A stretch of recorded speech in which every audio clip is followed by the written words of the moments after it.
Good evening. आप सभी कैसे हैं भाई? देखिए, जो क्लास हम छोड़ के गए थे वहाँ से आगे हम स्टार्ट कर रहे हैं। हमने जो बात की थी, देखिए आज हम जिस क्लास में बात करेंगे वो तो राजस्थान की सीमा के बारे में हम समझेंगे। पर उससे पहले की वीडियोज में हम किन किन चीज़ों को सीख चुके हैं उनके बारे में देख लें। नामकरण की बात हम कर चुके हैं, ये हमने पढ़ लिया है। अक्षांशीय मान और देशांतरीय मान दोनों हमने देख लिए हैं। देशांतरीय मान को भी देख लिया, इसको भी हमने देख लिया है। आकृति को हमने देख लिया, राजस्थान की आकृति कैसी है। राजस्थान के बिंदुओं को हमने देख लिया, कौन ये बिंदु कौन कौन से हैं, बिंदुओं को हमने देख लिया। राजस्थान के क्षेत्रफल को हमने देख लिया है और राजस्थान के क्षेत्रफल की तुलना हमने कर ली है। अब हम देखेंगे राजस्थान की सीमा को। किसको देखेंगे भाई? राजस्थान की सीमा को। तो देखिए, सबसे पहले मैं सीमा के बारे में आपको बता दूं, ठीक है। ये कोई आपके गली मोहल्ले वाली सीमा नहीं है कि कहीं आप ये सोच रहे हैं कि भाई उठाई बाइक और सीमा से देख के आ गए या मिल के आ गए। ये जो सीमा की बात कर रहे हैं हम बॉर्डर वाली सीमा की बात कर रहे हैं। मजाक वाली बात है, सीरियस मत लेना। हम बॉर्डर वाली सीमा की बात कर रहे हैं, ये बात सीरियस है जो हमें समझनी है। और देखिए, सीमा जो होती है किन्हीं भी दो स्थानों को विभाजित करने का काम करती है, ठीक है। किन्हीं भी दो स्थानों को चिन्हित करने का काम करती है, चाहे वो राज्य स्तर पर हो या डिस्ट्रिक्ट लेवल पर हो या ग्रामीण स्तर पर हो या इंटरनेशनल लेवल पर हो। यानी कहीं ना कहीं सीमा का मतलब है कि वो दो स्थानों को चिन्हित करने का काम करेगी या विभाजित करने का काम करेगी। तो नो डाउट ये गांव वाली सीमा नहीं है, बॉर्डर वाली सीमा है। यहाँ तक पहुँचने के लिए, बॉर्डर पर पहुँचने के लिए बहुत कलेजा चाहिए, बहुत जिगर चाहिए। क्योंकि यहाँ जो लोग खड़े रहते हैं सामान्यतः जो ड्यूटी करते हैं वो हमारे बीएसएफ के होते हैं या एसएसबी सशस्त्र सीमा बल के होते हैं या फिर आपके आईटीबीपी के जवान होते हैं, ठीक है, या फिर आपके बीएसएफ के होते हैं। तो ये जो लोग हमेशा देश की चौकसी कर रहे हैं और हम उनकी बदौलत सेफ हैं, तो ये एक बहुत गौरव की बात है उन सब के लिए, उनके परिवार के लिए, उनके समाज के लिए, ठीक है। तो यहाँ तक पहुँचना बहुत मुश्किल काम होता है क्योंकि पहले आपको पता है कि इसका आर्मी का जो फिजिकल होता है बहुत टफ होता है, एग्जाम भी होता है और मेडिकल भी बहुत टफ होता है। हालांकि आजकल उसको अग्निवीर के रूप में तब्दील कर दिया गया है। सरकार की जो भी सोच रही हो, सरकार की जो भी मंशा रही हो, उसके ऊपर आप नहीं जाएंगे क्योंकि यहाँ केवल हम सीमा के प्रकार समझेंगे। सीमा को लेकर क्या क्या चीज़ें रहती हैं वो एक बात की बात है। तो यहाँ तक पहुँचने के लिए बहुत एक लंबी प्रोसेस होती है। और नो डाउट जो भी लोग आर्मी में होते हैं वो देश के लिए बहुत सम्मान की बात होती है, गौरव की बात होती है। और आपको पता है भारतीय आर्मी जो है उसका सारे देश लोहा मानते हैं, ठीक है। अब कई लोगों को मैंने यहाँ तक कहते हुए सुना है कि आर्मी वाले कौन सा महान काम करते हैं, तनख्वाह तो लेते हैं।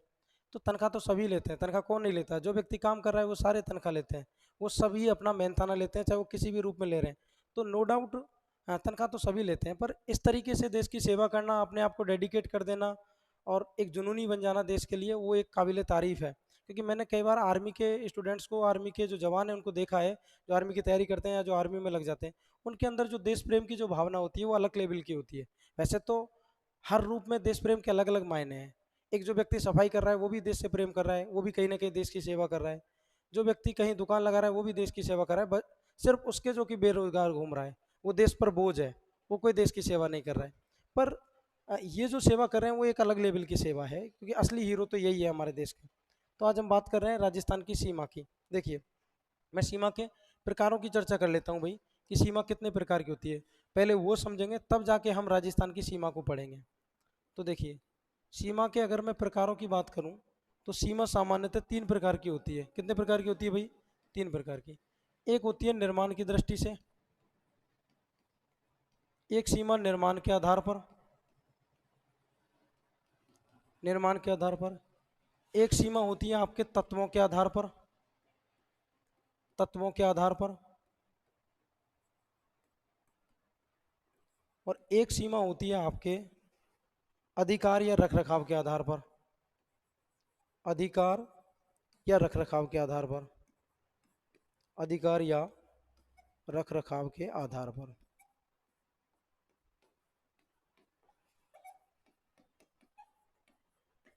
तो देखिए, अगर मैं निर्माण के आधार पर देखूं तो निर्माण के आधार पर दो प्रकार हैं, प्राकृतिक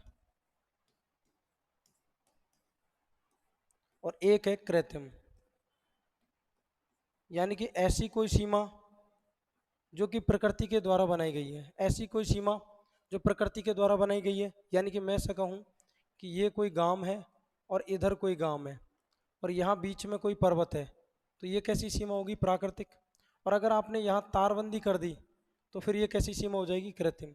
यानी कि जो प्रकृति के तत्वों द्वारा लगे वो प्राकृतिक और जो मानव के द्वारा बनाई जाए वो कृत्रिम। जैसे कि मैं इसका आपको उदाहरण एक बता सकता हूँ।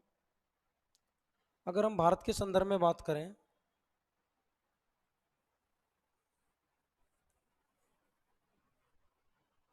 अगर हम भारत के संदर्भ में बात करें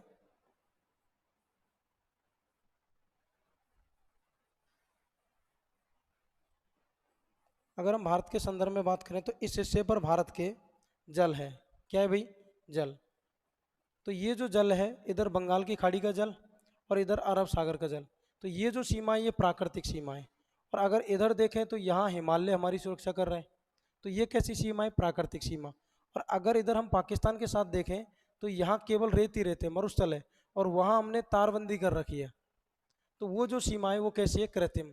तो कृत्रिम सीमा ऐसी सीमा होगी जो मानव के द्वारा बनाई जाए, जबकि प्राकृतिक सीमा जो प्रकृति के तत्वों द्वारा लगे।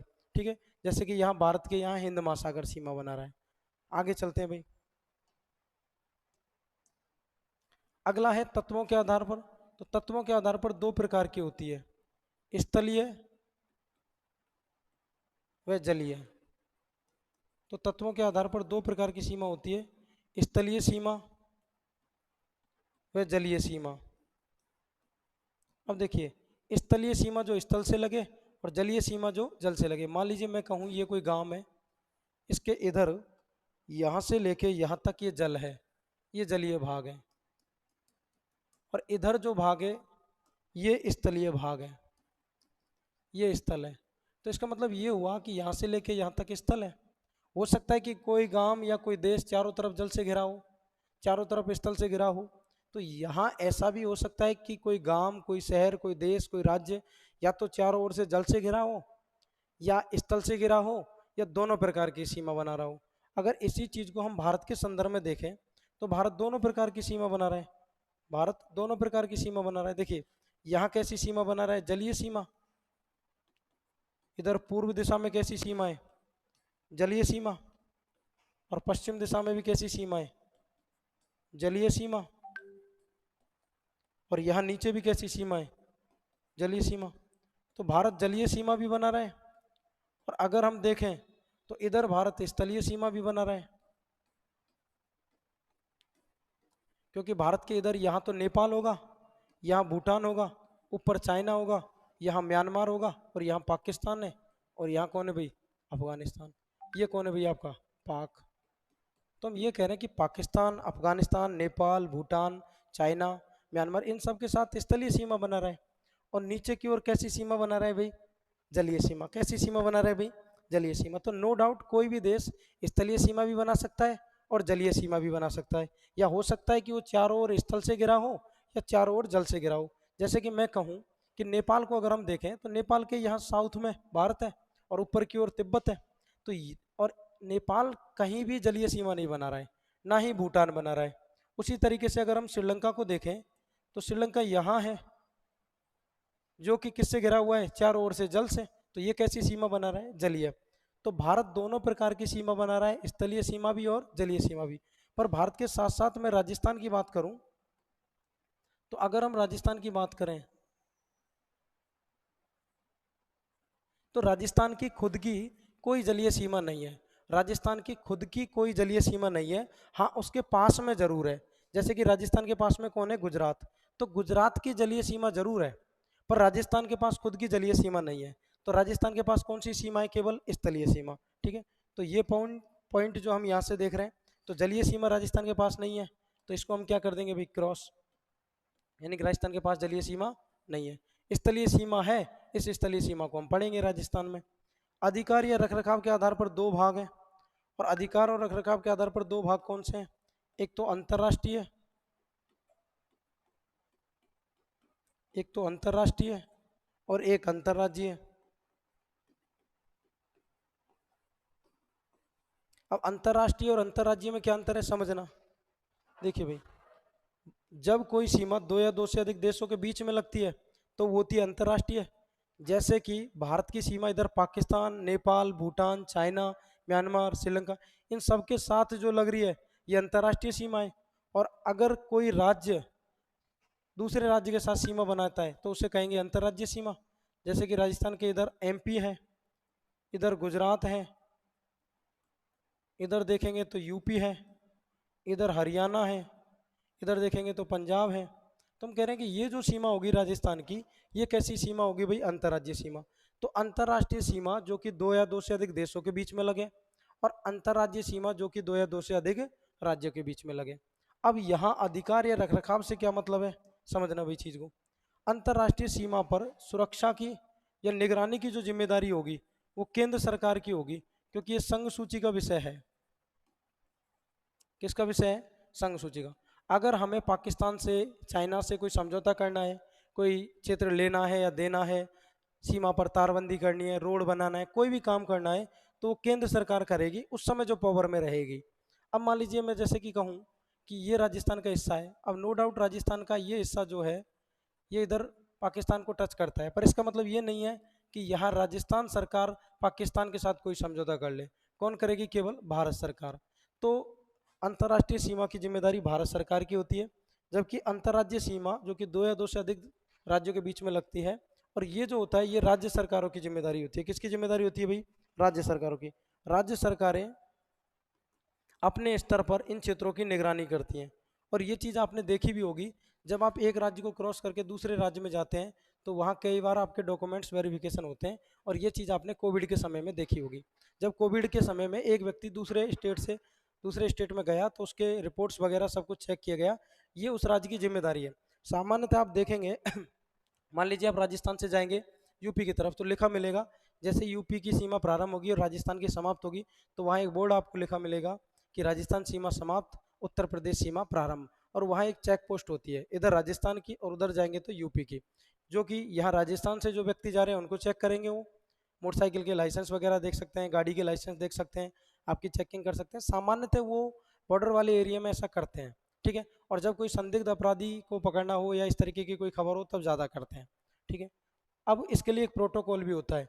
मान लीजिए कोई व्यक्ति क्राइम करके किसी दूसरे राज्य में चला गया और राजस्थान की पुलिस उसको पकड़ने जाएगी, तो एक प्रोटोकॉल के तहत पहले वो वहाँ की पुलिस से संपर्क करेगी और उस पुलिस की हेल्प लेके तब उसको पकड़ के लेके आएगी, ठीक है। हाँ, अगर कोई विशेष प्रकार का ऑपरेशन है तो वो बात अलग है, अदरवाइज प्रोटोकॉल का पालन किया जाता है। तो हम ये कह रहे हैं कि निर्माण के आधार पर सीमा कितने प्रकार की होती है? निर्माण के आधार पर सीमा होती है दो प्रकार की, प्राकृतिक और कृत्रिम। तत्वों के आधार पर स्थलीय और जलीय। प्राकृतिक से मतलब है कि जो प्रकृति के द्वारा लगाई जाए, कृत्रिम जो मानव के द्वारा बनाई जाए, स्थलीय जो स्थल से लगे, जलीय जो जल से लगे। राजस्थान की जलीय सीमा नहीं है। जलीय सीमा को मैं तटीय सीमा भी कह सकता हूँ, एक ही बात है, जलीय सीमा कह दो या तटीय सीमा कह दो, तो कन्फ्यूज मत होना। इसको जलीय सीमा भी कह सकते हैं, इसको तटीय सीमा भी कह सकते हैं, क्योंकि जहाँ जल होगा वहीं तो तट होगा ना भाई। और इस स्थलीय सीमा को मैं भू सीमा भी कह सकता हूँ, स्थलीय सीमा कह दो या भू सीमा कह दो, एक ही बात है, ठीक है। तो राजस्थान की तो जलीय सीमा है नहीं।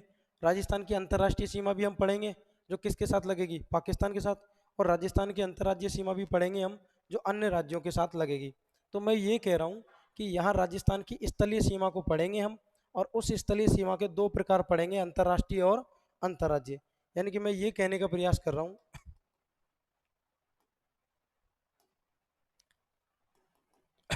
यहाँ देख लेते हैं अलग डायग्राम पर। सॉरी भैया ना, थोड़ा गला खराब है इसलिए आप तक वीडियोज नहीं पहुंच पा रही हैं, ठीक है। रेगुलर वे में मैं कोशिश कर रहा हूं कि जल्दी से जल्दी आप तक रेगुलर वीडियोज पहुंचे।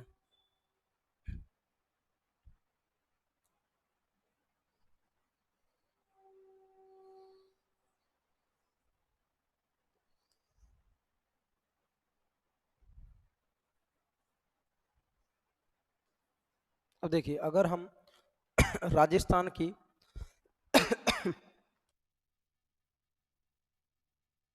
हम राजस्थान की सीमा की बात करें तो राजस्थान के यहाँ से गुजरात प्रारंभ होता है नीचे की ओर यहाँ। तो राजस्थान की खुद की कोई जलीय सीमा नहीं है, केवल किसकी है? गुजरात की। अब राजस्थान की अगर हम स्थलीय सीमा को देखें तो इसके दो फॉर्मेट हम देखेंगे। ये जो सीमा है ये पाकिस्तान के साथ लगेगी, इसको कहेंगे अंतर्राष्ट्रीय सीमा। और ये जो सीमा होगी ये लगेगी राज्यों के साथ, इधर गुजरात के साथ, इधर एमपी के साथ, यहाँ यूपी के साथ, यहाँ हरियाणा के साथ, और यहाँ पंजाब के साथ। किसके साथ? पंजाब के साथ। और यहाँ गुजरात के साथ। इधर ये सीमाएं लगेंगी, इनको हमें देखना है।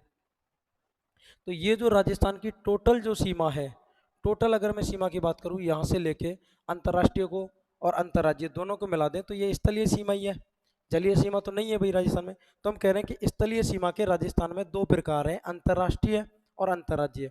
और ये है राजस्थान की टोटल 5920, यानी कि राजस्थान की कुल सीमा कह दो या स्थलीय सीमा कह दो।